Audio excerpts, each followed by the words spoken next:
I had always admired my dad. He was the kind of man who commanded respect without asking for it. Growing up, I wanted to be just like him. He was strong, confident, and successful, with a charm that made people gravitate toward him. It wasn't until much later that I realized just how powerful that charm could be, and how devastating. My girlfriend, Emily, was the love of my life. We met during our first year of college and had been inseparable ever since. She was kind, intelligent, and beautiful, with a smile that lit up any room. We shared everything, our dreams, our fears, and our deepest secrets.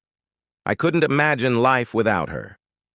As time went on, I began introducing Emily to my family.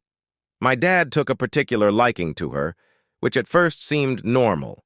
He was always warm and welcoming, and I was proud to show him the woman I intended to spend the rest of my life with. Emily admired him too, often saying how much she respected his accomplishments and demeanor. It was nice, I thought, that they got along so well. But then, things started to change. It began with small things. Emily would spend a little too long talking to my dad at family gatherings, or she'd laugh just a bit too hard at his jokes. I tried to ignore it, chalking it up to their shared interests or maybe just the natural charm my dad exuded. But the unease in the pit of my stomach wouldn't go away. One evening, Emily mentioned that my dad had offered to help her with a project for work. I didn't think much of it at the time. My dad was always willing to lend a hand, and Emily had always been ambitious. But as the days turned into weeks, I noticed that she was spending more and more time with him, often without me. I started feeling like the third wheel in my own relationship. When I confronted Emily about it, she reassured me that it was nothing, that she just valued my dad's perspective. I wanted to believe her, so I did, until the night everything came crashing down. It was a Friday, and Emily had gone over to my parents' house to discuss her project. I had planned to meet them there later, but I arrived early. As I walked up to the house, I noticed that the lights in the living room were dimmed. Something didn't feel right. My heart pounded in my chest as I quietly let myself in, hoping to surprise them. What I saw shattered my world. Through the crack of the slightly ajar door, I saw Emily in my dad's arms, their faces inches apart, eyes locked in a way that was unmistakably intimate. I froze, my mind struggling to comprehend what I was witnessing. The woman I loved and the man I idolized were betraying me in the most painful way imaginable. Before I could react, they kissed. A deep, passionate kiss that sent me reeling. I stumbled back, my breath caught in my throat, and fled the house before they could see me. I drove aimlessly for hours, my mind a whirlwind of emotions. Anger, disbelief, sorrow, they all hit me in waves, crashing over me until I felt like I was drowning.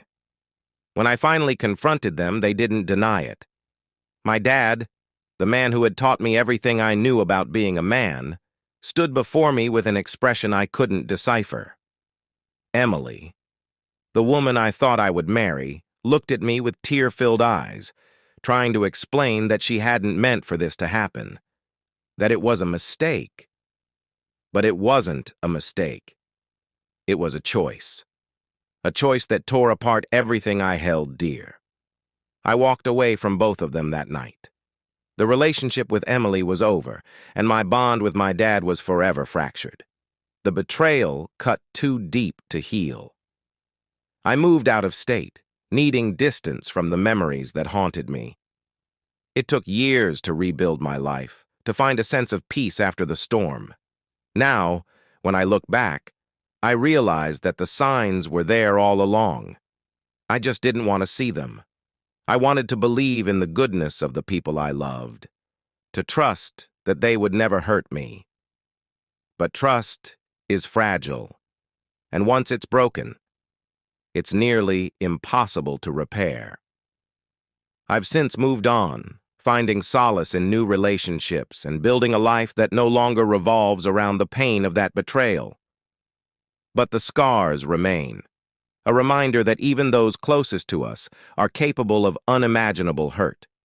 In the end, I learned that sometimes the people we admire the most can be the ones who hurt us the deepest.